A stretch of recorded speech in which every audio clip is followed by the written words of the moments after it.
Bonsoir à toutes.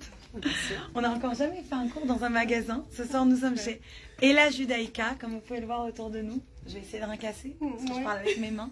On a de très belles choses et ils vendent même en France. Donc, je vous conseille de faire un petit tour. Et Jessica nous a reçus dans son magasin en l'honneur de son papa, qui est décédé malheureusement il y a quelques mois. Son papa que je connaissais personnellement. Un homme très digne, très élégant, une gentillesse. Et je vais laisser Jessica dire quelques mots pour que Bezrat Hachem, le cours, il soit dédié en son honneur pour l'élévation de son âme. Amen. Amen. Amen. Quoi dire? Que dire de mon papa, Marcel? Marcel Seban de Broderie de France. Voilà, c'était un homme très spécial. Il a eu une vie incroyable. Il avait peur de rien ni de personne. Juste une petite anecdote. Il était dans l'art de la table.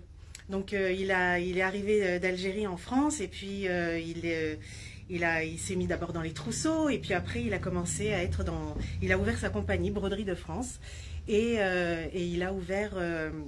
il vendait tout ce qui était art de la table, donc des nappes, de l'argenterie, porcelaine, cristal. Et il a attaqué l'Afrique. Il est parti en Afrique une fois. Il y a un monsieur qui est un Africain qui est venu le voir. Il lui a dit « Mais moi, je connais tout le monde. Je peux t'introduire auprès de grandes personnes en Afrique. Tu vas faire plein d'argent là-bas. » Alors mon père, un peu pigeon, il connaissait pas du tout. Donc qu'est-ce qu'il a fait? Il est parti. Le type, il lui fait « Par contre, je t'explique, il faut que tu me payes le billet d'avion. » Donc ils sont partis tous les deux. Et ils ont atterri, je crois, à Abidjan, en Côte d'Ivoire. Et puis dès qu'ils sont arrivés là-bas, le type il a dit bah écoute, je suis désolé, j'ai une fête dans mon village, il faut que je parte. Et il a planté mon père, il s'est retrouvé tout seul à Abidjan. Il appelle ma mère, il lui fait mais attends, mais qu'est-ce que je fais? Je suis tout seul ici, je connais personne, comment on fait? Et ma mère lui dit écoute, tu te rappelles, tu avais rencontré cette dame, va la voir et tout ça. Donc il va voir la dame et il lui dit voilà, je suis venu pour vous vendre mes nappes. Et il a été, et la dame, elle lui fait, d'accord, je veux ça, ça, ça, ça, ça et ça. Et donc la dame, elle lui donne des francs CFA. Maintenant, mon père, il lui dit, qu'est-ce que je vais faire avec des francs CFA? Je veux des francs français. Alors il lui dit, il fait, écoutez, changez l'argent et donnez-moi des francs CFA, je reviens demain. Elle lui dit, d'accord, il revient demain. Elle est plus là. Non, elle est là. Mais le mari, il n'a pas voulu. Il lui a dit, écoute, je suis désolée, mon mari, il veut pas, voilà, je vais prendre que cette nappe. Donc, c'était sa leçon. Et après, cette dame-là l'a introduit auprès de celle-là ici et de celle-là. Et après, au Gabon, au Cameroun. Il a attaqué toute l'Afrique, tous les pays francophones, parce qu'il ne parle pas du tout, il parle que français. Donc, donc il a attaqué toute l'Afrique francophone. Et c'est devenu le roi du monde là-bas. Il allait, tout le monde, il connaissait tout le monde. Bravo. Et une autre petite histoire. Il avait quand même pas mal de culot. Oui. Et un jour, il m'a dit, tu sais quoi? Bon, alors il a été tapé à tout le monde. Hein. Il travaillait avec des émirs, avec tout le monde. Et un jour, il me dit, écoute, tu sais quoi? On va les taper à l'Élysée. Et à l'époque, c'était Sarkozy. Il m'a dit, si, on va aller. Il a pris, il avait toujours de belles voitures. Donc on va dans sa belle Jaguar. On arrive à l'Élysée. Honk, il honk. On le laisse rentrer. Et là, il tape. Toc, toc, toc. Et il lui dit, il est rentré comme ça à l'Élysée. Ah oui, il a fait toc, toc. Non, sans rendez-vous. Il connaissait personne. Il m'a prise avec lui. Et il a dit, voilà, je suis Marcel Seban de Broderie de France. J'aimerais voir la maîtresse lingère. Et en fait, il était toujours tellement charmant, tellement souriant. Je me rappelle avec Sarah, à chaque fois, il a regardé, il lui fait oh, « Vous avez tellement de beaux cheveux », alors qu'il savait très bien qu'elle avait une perruque. Hein. Toujours rempli de charme. Et donc voilà, et toujours avec son charme et son sourire, il avait toujours il obtenait toujours tout ce qu'il voulait. Et donc voilà, et donc il est rentré à l'Élysée, et on est rentré là-bas, et puis on a vendu pendant de nombreuses années avec Sarkozy, Hollande, compagnie. Et tu as pris son chemin. Et après, voilà, avec mon mari, on a ouvert Broderie de France USA, parce qu'au début c'était Broderie de France USA. D'ailleurs, sur certains des packaging, il y a encore Broderie de France. Et puis ça devenait un peu trop difficile pour les Américains. Broderie de France, c'était un peu difficile à prononcer. Donc on s'est dit avec mon mari, on s'est dit bon, il faut qu'on change de nom. Donc on a pris Ella Judaïka pour voilà. Wow. Bravo. Donc voilà, donc ce cours est dédié à sa mémoire. Et puis, en fait, j'ai toujours le sourire parce que on n'arrive pas du tout, même avec ma mère, mes frères, on n'arrive pas du tout pas réalisé, on sait ce qui se passe, on a compris, mais voilà, c'était quelqu'un de tellement important, de tellement spécial, il a eu une vie tellement dingue que voilà, comme je dis, il y a des personnes qui meurent et puis des personnes qui meurent pas, et mon père, voilà. Il est toujours là. Il est toujours là. Voilà. Et on va faire aussi, on va honorer aussi la mémoire d'une dame que je ne connais pas, mais je connais très très très bien son fils et sa belle-fille que j'adore. Donc on va faire un Leilou Nishmat pour Emilia Bat Miriam. Donc encore une fois, je ne la connais pas, mais j'ai entendu beaucoup parler d'elle. Et c'était une vraie tzadékette, une personne qui lisait beaucoup les Tehillim, mais voilà, elle était très connue pour ça. Donc voilà, que son âme repose en paix, et on pense très très fort à toi aussi, et à Daniel, on vous aime fort. Alors maintenant, je laisse la parole à Sarah. On a deux autres Leilou Nishmat. Ce soir, c'est le Yartaï de la maman aussi, donc Reizel Bat Sheindel, et aussi Baruch Ben Tamar. Je ne sais pas si vous voulez dire un petit mot, on peut faire ça après, qui étaient deux personnes qui ont beaucoup compté pour des gens qui sont ce soir parmi nous. Et je pense qu'on peut dire, c'est qu'ils étaient toujours là pour changer et pour donner du bien et faire de la bonté envers les autres. Et ça, c'est extraordinaire. C'est des personnes qui resteront toujours dans nos cœurs, et c'est comme ça qu'on les garde vivants. Ma grand-mère, c'est son Yotzai. Et toi, et ta grand-mère, tu m'as dit Missa Bat Bouba. Missa Bat Bouba.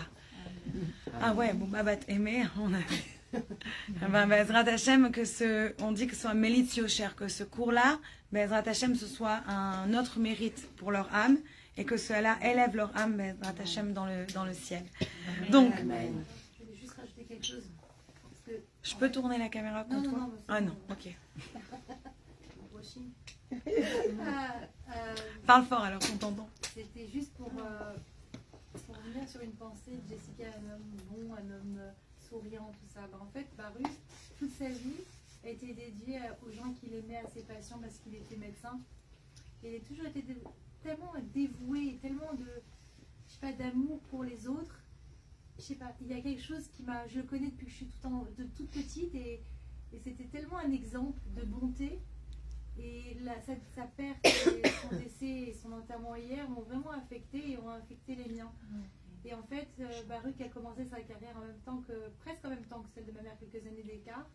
Il était dans un quartier dans le 93 à Saint-Denis, et toute sa vie a été... Ouais, non, mais c'était bien, parce qu'en fait, t'avais tout, tu vois, à l'époque. C'était pas aussi comme maintenant, mais c'était quelqu'un vraiment de spécial.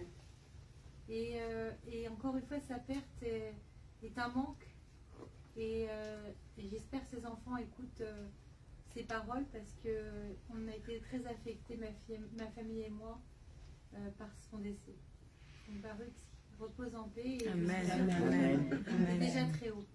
Amen. C'est le point commun, c'est la bonté d'une personne et ses qualités et son sourire. C'est ça qui reste. Et c'est de la folie, parce que cette semaine, j'ai passé je ne sais pas si vous avez vu c'est une mini vidéo, c'était l'anniversaire de la rabbinite Raya Mouchka, la femme du Rabbi Lubavitch. Et j'ai raconté cette histoire qui était un peu nouvelle. J'ai adoré. C'est la première fois que j'entendais cette histoire. J'ai dit, il faut absolument que je la partage, qu'il y a deux filles qui étaient venues chez elle pour lui livrer des choses. Et elle leur a dit, attendez, je vais vous dire quelque chose. Et elle leur a dit, enjoy life. C'est le conseil qu'elle a voulu leur dire, kiffez votre vie. Et elle leur a dit, quand tu dois faire quelque chose de bien, quand tu veux vivre, n'attends pas. On va seulement envie de dire, ah mais après, bon on le fera après, quand les gosses y grandiront, quand j'irai après, je dois faire les zakas, bon je peux pas aider aujourd'hui, j'aiderai demain. Fais ce que tu dois faire aujourd'hui, ne traîne pas, parce que la vie, c'est vrai, on ne sait pas, regardez, pas Chas Shalom pour être négative et déprimante, pas du tout, au contraire, pour qu'on utilise chaque moment de la vie, parce qu'après c'est ça qui reste. C'est toutes les bonnes choses, toute cette positivité. C'est ça qui nous inspire et ça qui nous fait continuer. Que le mérite, il continue à travers les enfants, les petits-enfants. Et qu'on soit très vite tous réunis dans la simcha et dans la joie. Amen. Ce soir, on voulait parler des femmes et de Pessah. Alors, parce que quand on met Pessah et femmes, la première pensée de beaucoup de personnes, c'est le ménage. Moi, j'aime pas ça. Les femmes du ménage. C'est pas du tout ça, Pessah. C'est Myriam qui m'a raconté une petite blague là, de Aurel Gozlan, d'une mère marocaine qui rentre et qui vient comme une folle parce qu'il y a de la poudre blanche de la chambre de sauté. Elle dit, mais encore tu m'as mis le cramet. Il dit, mais non maman, c'est de la cocaïne. Elle dit, ah d'accord. Merci pour la petite blague. Tu m'as mis quoi? Elle lui a dit, tu m'as encore mis du Hametz, elle allait le tuer. Il lui a dit, non maman, c'est de la cocaïne. Il a dit, ah ça va alors, c'est pas Hametz. Donc, revenons sur notre idée de Pessah. Chaque fois que je passe de Pessah, je raconte cette petite histoire parce que je pense qu'elle est tellement importante et on peut lier un peu tout ce que vous avez dit. Vous avez parlé des personnes et du bon cœur et de la bonté. Un des rabbins qui est l'incarnation de bien juger les autres et d'être bon, c'était le rabbi Lévi Yitzhak de Berditchev. D'ailleurs, ce soir, c'est l'anniversaire de mon Lévi Yitzhak. Il fait 12 ans Baruch Hashem. Et je l'ai nommé parce que, merci, toute ma grossesse, je sais pas pourquoi, mais j'étais attachée à rabbi Lévi Yitzhak. J'ai acheté des livres, je lisais sur lui, je le rêvais, j'étais attachée à ce prénom. Quand il est né, c'était obligé que ce soit Lévi Yitzhak. Il n'y avait pas le choix, j'ai dit à mon mari, c'est obligatoire. En plus, moi, je savais que c'était un petit garçon, donc je me suis préparée, je pouvais rien dire, même à mon mari, c'était la surprise. J'ai découvert par surprise que c'était un petit garçon, je pouvais rien dire, mais toute la naissance, toute la grossesse, c'était Lévi Yitzhak. Et ce rabbi Lévi Yitzhak de Berditchev était extraordinaire. On dit qu'un jour, pendant la veille de Pessah, quelques heures avant Pessah, il était en train de courir chez les gens, il leur a demandé, est-ce que tu as des cigarettes? Elle a dit, ben non. Et à l'époque, les cigarettes et l'alcool, c'était de la contrebande. Tu pouvais pas en avoir chez toi. Est-ce que tu as des cigarettes? Non. Est-ce que tu as de l'alcool? Non. Et il allait chez tout le monde, tu as des cigarettes? Non. De l'alcool? Non. Tu as des cigarettes? Non. Il demandait à tout le monde. Et en fait, après, il a trouvé des gens qui avaient des cigarettes. Oui. Les cigarettes, il a réussi à trouver la contrebande, il n'y a pas de problème.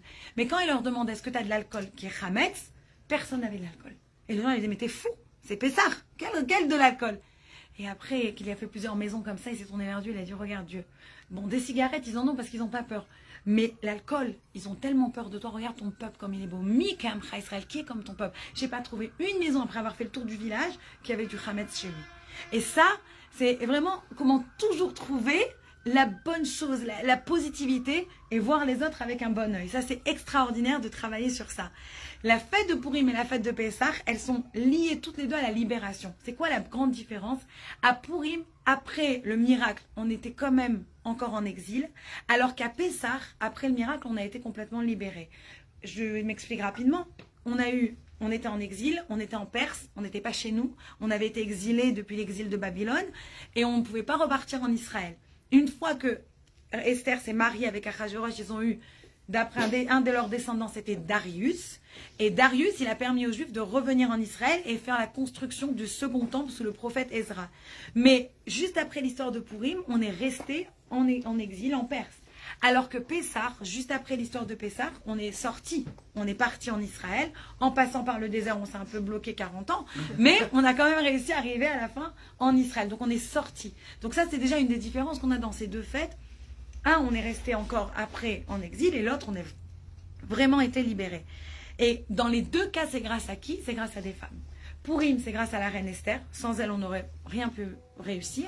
Pessah, c'est grâce aux femmes. On dit que les hommes, ils arrivaient exténués du travail qu'on leur donnait. Et leurs femmes, elles faisaient attention de se faire très belles et d'avoir une vie intime avec eux pour pouvoir continuer à se procréer, pour pouvoir continuer à avoir des enfants.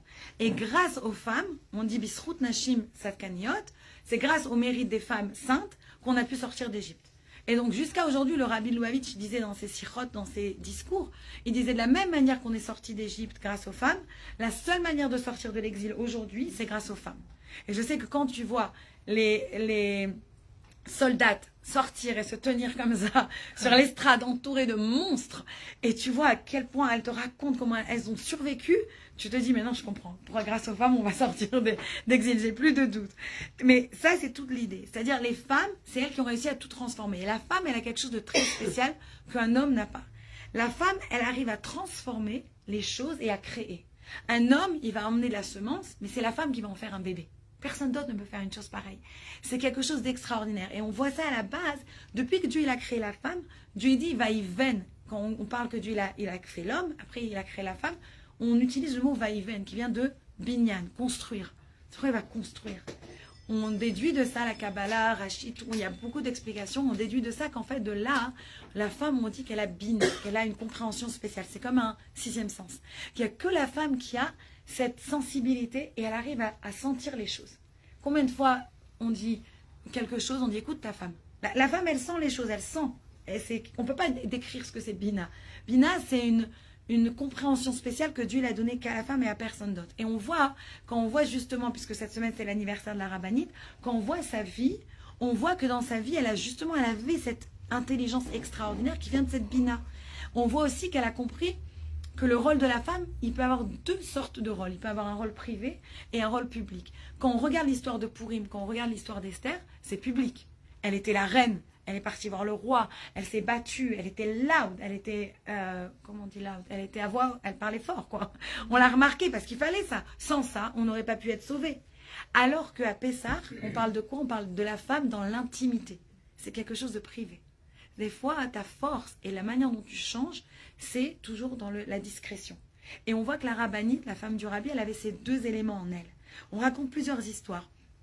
Par exemple, quand il était en Russie, son papa, pardon, et son mari aussi, quand le rabbi précédent était en Russie, il ne pouvait pas diriger tout seul. Pourquoi? Parce que les Russes, le KGB, ils le surveillaient pas à pas. Donc il y avait beaucoup de choses qu'ils ne pouvaient pas faire. Donc qui était devant, qui était officiel pour être responsable de tout ce qui était le mouvement Lubavitch, c'était Safir Chayamushka, c'était elle, la future femme du rabbi. C'est elle qui s'occupait de tout.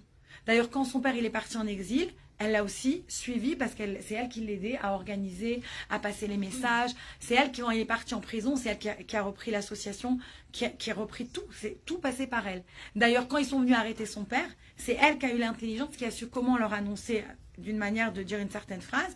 Et ça a permis de cacher des documents qui étaient très sensibles, qu'on pouvait attraper et qu'il aurait pu vraiment être tué pour ça. Donc elle était très très très intelligente. Et on voit ici que quand il fallait prendre un rôle public, elle n'a pas hésité à le faire pour sauver son père et pour continuer à aider le mouvement Chabad. À côté de ça, c'était une femme qui était très discrète. Elle supportait pas faire les courses. Pourquoi? Parce que dès qu'elle venait faire les courses, les gens, ils la remarquaient et plus personne ne voulait rester dans la queue. Tout le monde la faisait passer devant, tout le monde voulait lui donner des honneurs. Et elle ne voulait pas de ces honneurs. Elle était très, très, très discrète. Je vous ai déjà raconté cette histoire qu'un jour, elle avait besoin d'un, je pense que c'était un électricien chez elle à la maison. Et elle l'a appelé d'un autre quartier. Elle l'a appelé de Borough Park ou du Bronx. En tout cas, c'était pas de Crown Heights. Et quand il est venu, il lui a réparé ce qu'il fallait. Et il lui a dit, vous savez, c'est marrant, parce que chez vous, il n'y a pas de photo du rabbi, alors que tout le monde a une photo du rabbi. Et elle lui a dit, ah, vous savez, moi j'ai l'original. Et il n'a pas compris. Et il est sorti et tout le monde lui a sauté dessus. Ils lui ont dit, alors, qu'est-ce qui s'est passé? Qu'est-ce qu'il t'a dit? Il a dit, mais excuse-moi, raconter. Il a dit, mais t'étais dans la maison du rabbi de Lubavitch. Et lui a dit, ah, quoi? Elle était discrète, elle voulait payer, elle voulait une autre. J'ai lu une histoire aussi aujourd'hui que je trouvais tellement belle qu'un jour, il y avait une personne qui aidait le rabbi tout le temps. Il s'appelait Alberstein, c'était le nom de famille. Il aidait le rabbi. Et une fois, c'était l'anniversaire de sa femme, le rabbi était très galant. Il a offert, bien sûr, un cadeau à sa femme. Mais quand il a offert le cadeau à sa femme, il a aussi offert un cadeau, attention, à la personne qui les aidait. Et il lui a offert quoi? Il lui a offert une montre. Alors il a dit, mais comment tu sais? Et sa femme et lui, ils lui ont dit, parce qu'on a remarqué que tu n'avais pas de montre, donc on s'est dit, on va t'acheter une montre parce que tu en as besoin. C'est vrai, ils étaient délicats, ils étaient fins, c'était pas, je me mets en avant, c'est tout dans la douceur, dans la discrétion. Donc on voit qu'en fait, tu peux changer le monde, mais tout peut être... Il y a une autre histoire qu'on raconte comme ça, qu'à Pessah, au début, quand ils étaient à peine arrivés aux États-Unis, ils passaient Pessah dans le 770, vous savez, la fameuse maison. Ils passaient Pessah là-bas avec le rabbi précédent. Le rabbi précédent, il a été battu, il a été torturé par les Russes. Donc, il était très, très, très malade. Il a fini la fin de sa vie sur une chaise roulante. C'était très, très dur. Il y a des gens qui l'ont vu, il dit, même lui ou le père du rabbi, il dit, il ne le reconnaissait même pas, tellement ils avaient souffert. Et donc... ils allaient et ils passaient avec eux le Seder de Pessah. Et il y avait deux jeunes Bachurim, deux petits jeunes qu'on avait mis en responsabilité de toujours accompagner le rabbi, qu'il ne soit pas seul dans la rue, toujours avec distance, respectueux, mais ils devaient le suivre. Et le rabbi s'en allait, il a dit, c'est bon, il avait terminé, il est resté très tard. Très très tard, parce que vous savez, là-bas ils parlaient des Torahs, ils chantaient, ça termine à 5 h du matin, leur Seder, je ne sais pas. Donc ils sont restés, ils l'ont attendu. Sa femme, elle a avancé et lui, elle a attendu. Tu vois pas que, qu'est-ce qu'ils se rendent compte qu'en fait le rabbi, au lieu de prendre sa route habituelle, il prend une autre route. En fait, il a rencontré sa femme et tous les deux, ils marchent ensemble et ils s'arrêtent devant un building, un bâtiment qu'ils venaient d'acheter, qui va devenir le Kollel Chabad après. Et les deux, ils étaient en grande discussion et elle donnait des conseils au rabbi, comment organiser, faire les étages, comment... Et en fait, ils se sont rendus compte que même si elle n'était pas hyper publique, mais derrière les scènes, c'était une des premières à donner son avis. Il y a une photo qu'on retrouve où on la voit dans la librairie qui aidait son mari à lire les lettres, à recevoir tout le courrier. Donc en fait, on ne se rend pas compte parce qu'on ne la voyait pas beaucoup. Mais en même temps, elle était très très très présente dans toutes les décisions qu'il prenait. C'était extraordinaire de voir tout ce qu'elle pouvait faire. Jusqu'au moment où il y a un jour, des femmes, ils ont offert à la rabbinite, leur jour de son anniversaire, un gros bouquet de fleurs. Et dessus, ils ont attaché une enveloppe avec tous les noms de gens qui avaient besoin d'une bracha, d'une bénédiction. Donc le secrétaire, il a pris le bouquet, il a arraché la carte, il a donné la carte au rabbi pour faire les bénédictions. Et il voulait emmener les fleurs à sa femme. Et le rabbi, il a vu, il a dit, mais attends, il y a marqué le nom de ma femme dessus cette enveloppe. Il lui a dit oui, parce qu'ils lui ont fait les fleurs, donc ils ont accroché son nom sur les fleurs. Le rabbi lui a dit, mais tu sais que ma femme, elle peut aussi bénir, aussi bien que moi. C'est-à-dire, même si tu vois pas la personne tout le temps en train d'être là qu'aux premières loges, tu te rends pas compte de la puissance d'une personne qu'elle peut avoir aussi en étant privée. Donc ces deux fêtes de Pessah et Purim, ils nous montrent comment une femme, elle a justement le pouvoir de transformer sa maison. D'ailleurs, en reprenant l'idée de construction, on dit Chochmat Nashim Banta Bena, que l'intelligence d'une femme, c'est ça qui construit sa maison. Et une femme, par son intelligence, elle peut transformer son mari. Une femme, par son intelligence, elle peut transformer ses enfants. Elle peut se transformer elle aussi. C'est-à-dire, c'est intéressant de voir qu'il y a cette force qu'on a de construire quelque chose. C'est vachement plus facile de détruire. Construire, ça prend beaucoup plus de temps. Détruire, ça prend 2 secondes. Mais travailler sur cette idée que la femme, elle vient et elle représente la providence. Elle représente Akadosh Baruch Hu. On n'a pas reçu Hachem, il ne nous a pas donné une mesure en plus de sagesse, d'intelligence, de compréhension, juste pour la rater, juste pour comment on dit ça, juste pour waste it, juste pour gaspiller, merci. C'est vraiment parce qu'on doit l'utiliser. C'est pour ça qu'on voit que les femmes, elles ont toujours plus de émouna en général. La force, la émouna en général, c'est chez la femme qu'on la retrouve. Regardez les femmes, dans leur douleur, dans leur souffrance en Égypte, elles n'avaient pas de doute qu'elles allaient s'en sortir. Quand elles sont arrivées à la traversée de la sortie d'Égypte, ce sont les femmes qui ont commencé à chanter et elles avaient les tambourins. C'est-à-dire qu'elles n'avaient même pas de doute qu'elles allaient être sauvées, qu'elles avaient déjà tout emmené leur panoplie pour faire la fête. Alors que les hommes, ils attendaient d'abord de voir et après de croire. Elles étaient déjà prêtes, elles étaient déjà dans l'étape « je crois ». Je vis parce que je crois. Et ça, c'est extraordinaire, cette émouna que la femme, elle emmène et qu'elle a ce pouvoir d'emmener. Autre chose qu'on voit du pouvoir de la femme, c'est qu'on dit que la fête de Pessah, elle est liée à la fête de Shavuot. Comment on le sait? C'est très simple. Depuis le 2e soir de Pessah, on calcule le Homer, on calcule c'est un autre cours, on expliquera c'est quoi le Homer, mais ça va jusqu'à Shavuot. Et après, on arrête de compter. À Shavuot, 7 semaines exactement, 49 jours. Et on arrive à Shavuot qui est quoi? Le don de la Torah. Et quand Dieu donne la Torah, il dit quoi? Kotomar les Bet Yaakov, il dit d'abord tu vas donner la Torah aux femmes et après aux hommes. Parce que on nous explique que Dieu il a réalisé que s'il voulait que la Torah elle soit transmise, que la Torah elle soit vraiment acquise, il fallait que ça passe par les femmes. Il savait qu'il pouvait faire confiance aux femmes. Une fois que la femme elle a décidé. C'est pour ça très souvent dans des couples on dit ah le mari il n'est pas religieux, la femme elle est religieuse. Oh la femme elle est pas religieuse, le mari elle est religieux. Mais en général quand on sait que la femme elle va tenir, on se dit ok c'est sûr elle va influencer. Parce que c'est elle qui tient tout. C'est la femme qui peut aller au mikvé, c'est la femme qui allume les nérodes de Shabbat, c'est la femme qui emmène la cache-route à travers les chalotes. C'est la femme qui a cette force et ce pouvoir. Donc c'est pas juste, on est les meilleurs, c'est pas ça. C'est on a encore une plus grande responsabilité. Comment va-t-on l'utiliser? C'est ça qu'on doit se poser comme question. Qu'est-ce que je vais faire pour bouger les choses? Qu'est-ce que je vais faire pour transformer le monde? Et ça, c'est juste vous regardez autour de vous et combien il y a de femmes qui ont transformé le monde et changé le monde et vous réalisez à quel point on a nous aussi cette force et ce pouvoir de changer, de transformer le monde. Mais pour arriver à ce stade-là, il faut être libre. Il faut se sentir libre. Et c'est quoi vraiment la liberté? La fête de Pessah, c'est la fête de la liberté. Donc il y a bien sûr la liberté physique. Quand on pense aux otages, merci Jessica de m'avoir retrouvé une chaîne. Quand on pense aux otages, évidemment la première chose qui nous vient à l'esprit, c'est la liberté physique. Ils sont attachés dans les tunnels du Hamas, ils ne peuvent pas sortir. Mais dans cette liberté, ou esclavage, malheureusement, on a aussi la liberté qui est dans nos têtes. Et ça, c'est la liberté la plus puissante qui transcende, qui dépasse la liberté. On voit Gadi Moses, vous avez sûrement entendu ce témoignage. Gadi Moses est un des otages, un des plus âgés, qui est sorti vivant, Baruch Hashem, et qui est revenu il y a quelques semaines. Et il raconte qu'un jour, un des pourritures des monstres du Hamas, il a décidé de le faire souffrir. Et il a dit, tu vas manger cette bouillie. Il lui a fait une bouillie dégueulasse. Et il a dit, tu vas la manger. Et il lui a dit, non, je la veux pas, je la mangerai pas. Alors le monstre du Hamas, il a pris des gants et il a décidé de lui rentrer de force comme ça, comme une oie dans la bouche. Et Gadi Moses, il a dit à ce moment-là, j'ai décidé, je l'ai regardé droit dans les yeux et je lui ai dit, tu montes, tu descends, je la mangerai pas. Et c'est comme ça, c'est mon choix. Et il a dit, il a une bouillie, il voulait le forcer à bouffer une bouillie dégueulasse.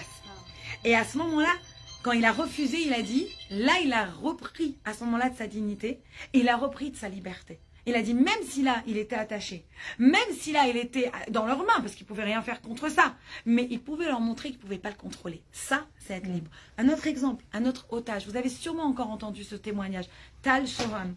Je ne sais pas si vous avez entendu son témoignage. Il a raconté que quand ils l'ont attrapé, les pourritures de monstres du Hamas, à un moment, ils lui ont dit, tu te mets à genoux, et ils voulaient lui tirer derrière, à la tête.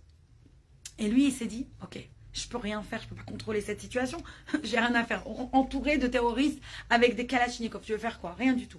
Puis il les avait déjà vus tuer, shred, là, comment on dit ça en français, égorger. Oui. On passe les détails. Donc il savait qu'il pouvait pas rigoler. Mais il leur a dit quoi? Il a regardé le terroriste dans les yeux, il a dit, je ne me mettrai pas à genoux. Tu veux me tuer, tu me tues. Bon, c'est ton choix. Mais moi, j'ai le choix de dire non et je me mettrai pas, en tout cas volontairement, parce que tu m'as dit à genoux. Et la même chose. Et ils ont tellement, ça les a impressionnés, merci beaucoup. Tellement ça les a impressionnés et ils s'attendaient pas à cette réaction, les terroristes, qu'ils l'ont laissé et il a survécu et bon, Hachem, il est sorti de prison. Mais on raconte ça comme ça, mais imaginez-vous le courage, imaginez-vous la peur, ça veut dire, on raconte ça juste comme ça, c'est facile, c'est une petite histoire, ça prend 3 secondes. Mais c'est impossible, la force que tu as à ce moment-là. Ça, ce sont des hommes libres. Même quand ils étaient enfermés, attachés, ce sont des hommes libres. C'est comme Omer Shem Tov, qui te raconte, il a dit, j'ai continué à prier, j'ai continué à dire le schéma Israël, tous les jours. Ils ne pouvaient pas m'enlever ça. Ils ne pouvaient pas. Ils montent, ils descendent, ils ne peuvent pas m'enlever ça. Celui qui parlait beaucoup de ça, qui est très connu, c'était Viktor Frankl. Le grand philosophe et qui a écrit des livres quand il est sorti de plusieurs camps de concentration. Et il a dit que pourquoi il a écrit les livres? Pour donner aux gens un enseignement très puissant. Il a dit le jour où il s'est retrouvé avec presque aucun habit, dans le froid glacial de Pologne ou d'Allemagne, recroquevillé, affamé, le corps brisé, ils ont tué toute sa famille. C'est le seul survivant. C'est son yahrzeit ce soir? Waouh! Ben, je ne savais pas, tu vois, tout est Mina Shamayim qu'on parle de lui. Eh ben, waouh! Et il a dit à ce moment-là, il a réalisé qu'ils avaient contrôle sur tout. Ils avaient contrôle sur ses habits, sur son manger, sur le travail qu'il devait faire, sur tout. Mais il y avait une chose, il n'avait pas contrôle. C'était son choix. Qu'est-ce qu'il choisit? Et il a dit, et ça c'est quelque chose qui m'a beaucoup, beaucoup, beaucoup marqué. Il a dit, quand tu ne peux pas changer une situation, c'est là que tu es appelé à te changer à toi-même. Ouais. Je vais répéter parce que c'est très profond, mais c'est très puissant. Quand tu te retrouves dans une situation que tu ne peux pas changer, tu te changes à toi-même. Ça me fait penser à Eli Sharabi, pas du tout religieux de sa vie. Et il a dit, il n'a pas compris comment, pourquoi. Il est arrivé dans une situation qu'il ne pouvait pas changer, dans les tunnels du Hamas, et d'un seul coup, il a trouvé Dieu. Vous allez me dire, mais comment tu trouves Dieu dans ça? Il a trouvé Dieu. Et il a appris le schéma Israël des autres otages. Quelqu'un qui n'avait jamais rien pratiqué de sa vie. Il a compris, il a senti. Ça, c'était son choix à lui. Quand tu ne peux pas changer, c'est là que tu commences à changer. Et des fois, on se trouve dans des situations dans nos vies. Et on se trouve bloqué. On se dit, mais comment je vais m'en sortir? Qu'est-ce que je vais faire? Et on se trouve acculé. Et c'est là qu'on se sent dépassé. Mais à la seconde où on change notre esprit, à la seconde où je change comment je réfléchis, je me dis, ok, je ne peux pas changer la situation, mais je peux changer à moi. Là, le problème, je vous assure qu'il est plus aussi grand. Parce qu'on peut tout transformer. Et ça, c'est la liberté qu'on a. Libre, quand on parle de Pessah, c'est la liberté de se dire je peux, j'ai le choix, c'est pas seulement je peux, j'ai le choix de changer ma vie. Et c'est pour ça que Pessah, il y a toute cette idée de Chametz. C'est quoi le Chametz? On dit le Chametz, c'est l'ego. Parce que c'est quoi la différence franchement entre une matzah et du pain? C'est les mêmes ingrédients, de l'eau et de la farine. C'est busy ce soir, dis donc. On va lui mettre une secrétaire. Le pain et la farine, c'est quoi la différence entre le pain et la farine? C'est un, il est gonflé, l'autre, il est plein. On est d'accord. Donc, c'est de l'air. C'est ça la différence. C'est de l'air. C'est rien d'autre. C'est quoi l'air? C'est l'ego, la Chassidouna nous explique. C'est quoi l'ego dans ce sens-là? C'est en fait une personne, elle arrive et elle dit, j'ai pas le choix. c'est au-delà de moi, je peux pas changer, je suis comme ça. Combien de gens, vous leur dites, et ils vous trouvent 250 000 excuses, pourquoi? C'est pas ma faute, ah, je sais pas, donnez-moi n'importe quel sujet, je vous trouve 10 excuses dessus en 2 minutes. C'est tellement... Des maris te disent, ah, c'est pas ma faute, ma mère, elle m'a jamais appris à cuisiner, je peux pas t'aider avec la cuisine. Oh, c'est pas ma faute, chez moi, mon père, il sortait pas la poubelle, je peux pas te sortir la poubelle. Ou c'est pas... Combien on entend des trucs bêtes comme ça? Combien? C'est des excuses. Tu as toujours le choix de changer et de te transformer. Tu as toujours ce choix. Et ça, c'est le Hametz. C'est d'arriver le jour de Pessah et de se dire, arrête de mettre tes problèmes, de blâmer les autres. Prends la responsabilité de tes actions. Ça, c'est toute l'histoire de Pessah. C'est-à-dire, prends la responsabilité des actions. Arrête de te dire, c'est l'ego, c'est de te dire, ouais, mais c'est ta faute si j'arrive pas. Non, c'est toi. Et tu sais quoi, peut-être des fois, tu as des excuses valides. Oui, mais tu peux quand même transformer. Tu peux quand même changer. C'est pas possible que tu es dans une situation, il n'y a rien à faire. Hein, d'accepter la situation, c'est déjà la moitié de la guérison. D'accepter une situation. Horrible l'exemple à quoi je pense tout de suite. Mais hier, j'ai téléphoné à une personne qui est extraordinaire. Que je vous ai peut-être parlé de lui, je ne sais pas. Extraordinaire cette personne. Et chaque année, depuis des années et des années, il fait un camp Gan Israël gratuit pour les enfants qui ont special needs, pour les enfants autistes, qui ont trisomie, tous les enfants qui ont des problèmes comme ça. Un camp gratuit. Quand je vous dis un Gan Israël gratuit, c'est pendant 10 jours, il a des volontaires qui viennent. Et pendant 10 jours, il les sort. Mais pas il les sort, ta fille, elle a été volontaire. Et il les prend à Universal Studios, Disneyland. Disneyland, il offre à toute la famille de l'enfant. Disneyland. Il emmène voir des films. Il emmène... Et moi, j'ai eu mon fils qui est autiste. Donc, j'avais trouvé ce Gan Israël, quelqu'un m'avait parlé de lui. Et il l'avait pris pendant des années et des années. Chaque année, on allait à Disney. Chaque année, on allait à Universal. Chaque année, on nous offrait ça. Et mes gosses, toute l'année, ils attendent pour le Camp Reset, pour aller à vous imaginez, toute l'année, ils attendent. Et puis, ça leur fait voir leur frère d'un autre œil. C'est leur frère, grâce à lui. C'est pas juste le frère et leur... C'est grâce à lui, je peux aller à Disney, grâce à lui. Et donc, moi, j'avais pris l'habitude depuis plusieurs années. Le premier jour du Gan Israël, il venait chez moi, piscine, barbecue, et il fallait voir la générosité. Il allait lui acheter le barbecue, il voulait pas que moi j'achète. Il fallait voir comment il leur offrait. C'est-à-dire, il en restait toujours en plus qu'il me disait, garde-les dans ton frigo. Je faisais barbecue 2 semaines après. Il était tellement gentil. Que Dieu lui donne longue vie, une bonne santé si Dieu veut. Tellement, tellement gentil. Pourquoi je vous raconte ça? Quel rapport vous allez me dire avec ça? C'est parce que je l'appelle hier. Et je lui ai dit, cette année, j'ai envie de me prendre un peu à l'avance et j'ai envie de lui proposer de l'aide. J'ai envie peut-être de l'aider à mieux organiser son camp. Comme il a des petits jeunes qui organisent, je me suis dit, cette année, peut-être je mets mon expertise et je vais lui proposer d'aider et de volontiers. Donc, j'appelle hier et il me répond tout de suite, un amour, on parle 2 minutes et je lui dis, écoute, je voudrais t'aider cette année à faire le camp. Et il rigole. Alors, je lui dis, qu'est-ce qui se passe? Tu t'en as marre, ça y est, tu veux plus faire? Il me dit, Sarah, il me dit, il a qu'une semaine qui lui reste à vivre. Ouais. Je lui dis, qu'est-ce que tu racontes? Qu'est-ce que tu racontes, Jack? Alors, il me dit, écoute, Sarah, j'ai un problème de rein. Et je lui dis, mais je te le donne, mon rein. Je dis, moi, je prends mon rein. Tu me dis quand, comment? Je te le donne, je t'en supplie. Je dis, quoi, c'est bête? Il me dit, non, c'est pas possible. Il a eu trop de surgery. Et en fait, et c'est ça qu'il me dit, j'ai accepté. Et maintenant, je suis tranquille. Et je suis prêt. Et moi, bon, bien sûr, j'ai raccroché, j'ai pleuré pendant une demi-heure. Oui. Mais c'est pas seulement ça. C'est-à-dire, en fait, il avait une paix intérieur quand j'ai parlé avec lui hier, il avait accepté. Il avait accepté. C'était, je pense que c'est c'est pas je pense, c'est là une épreuve la plus ultime. Il a accepté. Et en fait, sa femme, je parlais après avec elle, parce que j'ai voulu offrir mon rein. J'ai dit à sa femme, tu veux pas le convaincre, s'il te plaît, qu'on lui sauve la vie là? Bon, elle m'a expliqué que malheureusement, c'est pas possible pour l'instant. Mais elle m'a dit, tu sais, il est en paix, il est heureux, parce qu'il a accepté.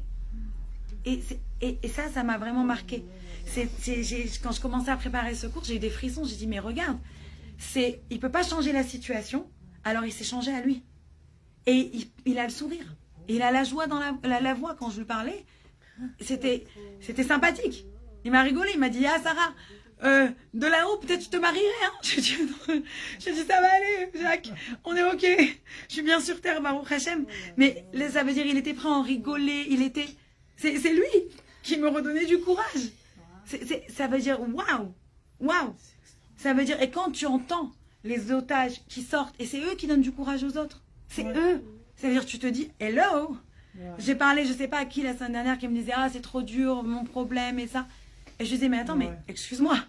Et tu vas me dire, ah, regarde l'otage, il a trouvé Dieu là-bas. Toi, tu vas me dire que c'est trop dur. Tu vas te comparer à ça. Comment? Chaque situation, bien sûr, je ne minimise pas qu'il y a des situations malheureusement très difficiles et chacun à notre niveau. Mais je veux dire, si on peut trouver le courage de se changer, c'est un choix. Et c'est ça la différence entre le Hametz et la Matzah. C'est est-ce que tu vas laisser l'air, ton ego te remplir, blâmer le monde, blâmer Dieu, blâmer la terre, blâmer ton mari, tes enfants, ton machin, ou est-ce que tu vas prendre la responsabilité de ta vie et te dire, ok, comment j'emmène quand même la joie dans ma vie? Comment je continue à changer? Comment je continue à transformer? Regardez la reine Esther. Elle était séparée de son mari. Elle était dans un palais hostile où on voulait juste tuer son peuple. Et elle a réussi à sauver tout le monde. C'est-à-dire, elle s'est pas assise à pleurer sur le sort. On voit qu'elle pleure 2 mots, elle pleure sur son sort. Et après, ça y est, elle move on. Elle va et elle attaque et elle avance. C'est ça qui est extraordinaire. C'est ça toute la leçon de Pessah. C'est que tu peux transformer, tu peux changer. Tu as cette bina, tu as ce pouvoir de construire. Mais la question c'est comment tu l'utilises. Et est-ce que tu l'utilises? Est-ce que tu tapes dedans? Ça c'est le vrai choix d'une personne. Regardez Yarden Bibas, le pauvre, qui a perdu 2 enfants, des anges et sa femme. Et qu'est-ce qu'il raconte Yarden? Quand il était, d'ailleurs, je ne sais pas s'il a raconté ça à l'enterrement ou à... Non, il a raconté ça séparément. Il a raconté que quand il était prisonnier du Hamas, otage du Hamas, ils lui ont dit, si tu te convertis et tu deviens musulman, on va te faciliter, on va te faire des conditions de prison beaucoup plus faciles, beaucoup plus sympathiques, si tu deviens musulman. Et lui, il a dit non. Il a dit, vous ne me changerez pas ça. Pourtant, ce n'était pas quelqu'un de super pratiquant au terme de d'accord, halachiquement. Mais il a dit, je suis juif. Si je dois mourir, je meurs juif. Ça, c'était quelque chose d'extraordinaire. C'est-à-dire, voyez ça chez Agamberger. Elle s'est fait battre parce qu'elle a dit, je bouge pas, Shabbat. Ils l'ont battue. Ils l'ont frappée. Elle a dit, c'est pas grave. Shabbat, c'est Shabbat. Et quand elle revient, qu'est-ce qu'elle écrit sur sa pancarte? C'est grâce à la Emouna. C'est grâce à la foi. Ça, c'est la femme juive. C'est ça qui la tient. Toutes vous leur parlez, elles vous parlent de quoi? De foi. Et je m'en fous dans quel terme elles vous en parlent. Toutes et tous, c'était la foi qui les a fait tenir. Prenez n'importe quel otage, regardez n'importe quel. Ils vous disent tous. Omer Shem Tov, il a dit, j'ai senti les prières de chacun avec moi. Il les a senties. Quand vous priez, vous dites, ah, et alors... Mais lui, il le ressent. Il le ressent. On ne se rend pas compte. Moi, je sais que là, par exemple, ça m'a brisé le cœur quand j'ai vu la photo de Matan Engret. Vous savez, celui qui était le soldat. Et vous voyez dans la vidéo, il est complètement, ils l'ont explosé. Alors, une chose que j'ai fait, c'est que j'ai commencé depuis ce jour-là, il m'a rentré dans le cœur, je prends 2 secondes, hein, ça ne prend pas plus. Ferme les yeux, je m'imagine en train de lui parler, et je lui dis, écoute, sois fort, que Dieu t'aide, on est avec toi. Je lui envoie des bonnes émotions.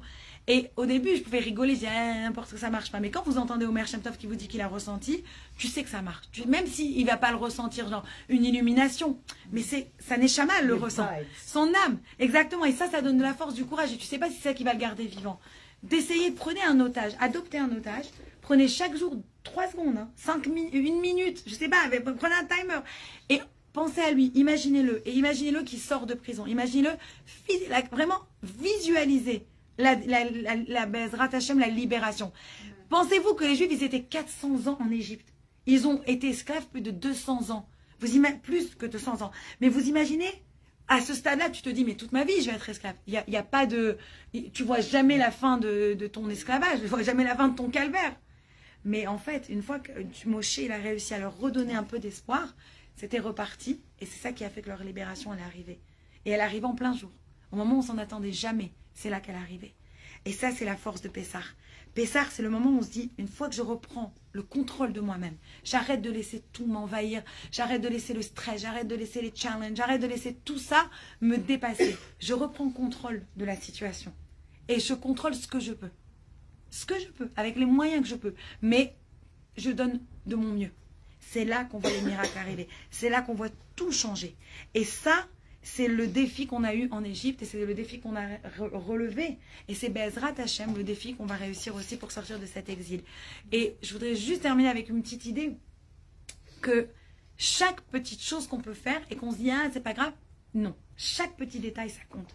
Si vous m'envoyez un email et vous m'envoyez à sarah.peretz@gmail.com au lieu de sarahperetz@gmail.com, je ne vais jamais recevoir votre email. Vous allez me dire, mais c'est un petit point, c'est rien du tout. C'est vrai, mais c'est vrai. Mais non, pas du tout. Même un petit point, ça te change tout. Mais bien sûr, va faire un calcul de maths, des bons calculs de maths, que moi je suis nulle. Et maintenant, mets un point là où il ne faut pas. Nathalie, ça va être elle, ma prochaine prof de maths. On a une petite génie ici, vous n'avez même pas idée. Mais vous prenez un calcul de maths, tu confirmes. Ouais. Un point, une virgule au mauvais endroit, t'as tout faux. C'est tout. Donc chaque petite chose. Mais oui. Donc quand Dieu il nous donne des mitzvot, on dit mais qu'est-ce que Dieu il s'en fout si je mange kasher ou pas? Qu'est-ce que Dieu il s'en fout si je fais Pessar correctement ou pas? Qu'est-ce que Dieu il s'en... Mais bien sûr que Dieu il en a à faire parce que tu te rends pas compte que chaque petit détail compte. Dans la paracha cette semaine, c'est quoi la paracha? Écoutez, c'est une paracha où on va te donner la liste et la liste et la liste de tout ce que Dieu il a demandé ou de tout ce que les gens ils ont donné pour le tabernacle, pour le Mishkan. Et tu te dis la question, mais attends, mais on n'est pas un livre de comptable. Qu'est-ce que je m'en fous de tout. Et puis c'est boring, c'est ennuyant, soyons honnêtes, la liste. Et voilà, tant de ça, et tant de ça, et tant. C'est pas intéressant. Mais tu te demandes pourquoi Dieu il a mis quand même ça dans sa paracha et pourquoi il veut qu'on le lise à la Torah. Pourquoi? Pour nous apprendre que chaque détail il compte. Et juste après qu'on a la liste de tous les détails, qu'est-ce que ça dit? Deux choses super belles et importantes. Premièrement, Moshe il dit, Dieu va vous bénir à tous. Donc déjà, on sait que ça amène la bracha, ça amène la bénédiction quand on fait attention à chaque détail et qu'on met nos efforts dans quelque chose. Et la deuxième chose, il y a marqué, Veshachanti betocham. Dieu il dit, et je vais résider parmi vous. Si je veux que Dieu, il soit dans ma maison, dans ma famille, avec moi, dans mon cœur, je dois faire attention à chaque détail. Le résultat, on s'en fout. C'est pas le plus important. Le plus important, c'est comment je m'investis dans la chose. Et je vais juste terminer avec une histoire sur cette idée, avec le Admour Azaken. Une fois, il y a des gens qui sont venus se plaindre d'une personne chez l'Admour Azaken. Ils ont dit, tu sais, cette personne-là, c'est un gros hypocrite. Un hypocrite, on ne peut pas se le voir. Il fait Zarma, il est hyper religieux, il fait Zarma, le grand sadique, le grand saint, le grand pieux. Mais nous, on sait que derrière, il fait ça, il fait ça, il fait ça, il fait ça. On ne peut plus le voir, c'est un hypocrite. Et le Admour Azaken, il leur a répondu, je lui souhaite que ça lui arrive comme la Gemara, elle a dit. Je lui souhaite. Alors là, ils se sont tous regardés et ils se sont dit, wow. Il a d'abord le rabbin, il a jamais maudit. Et là, à cause de nous, c'est une malédiction. C'est quoi? Ils ne savaient pas comprendre. Ils étaient choqués. Ils ont dit, qu'est-ce qu'on a fait? Peut-être on n'aurait pas dû parler. Et il y en a un qui a eu le courage. Il a dit au Admour Azaken, qu'est-ce que tu veux dire? Le Admour Azaken, il a dit, c'est très facile. Il y a une Gemara qui dit que celui qui fait exprès d'être aveugle, il finit par être aveugle. Celui qui fait exprès d'être n'importe quoi, il va finir par... Alors moi, je lui ai souhaité, comme il fait exprès d'être religieux, que Dieu fasse qu'il devienne vraiment religieux. Et ça, c'est ça toute l'idée. Des fois, en anglais, on dit « fake it till you make it ». Fais Zarma, qu'est-ce que ça devient vraiment? Donc même si les détails sont difficiles, mon conseil, faites un petit peu Zarma et que ce Pessah, il emmène que Dieu il soit à l'intérieur de chacun de nous et qu'on ait la vraie libération de tous nos otages. Et Mashiach Bekarov Mamash. Merci beaucoup. Merci Jessica. Bravo Sarah. Merci à vous. Alors attendez, je ferme ça. Comme d'habitude.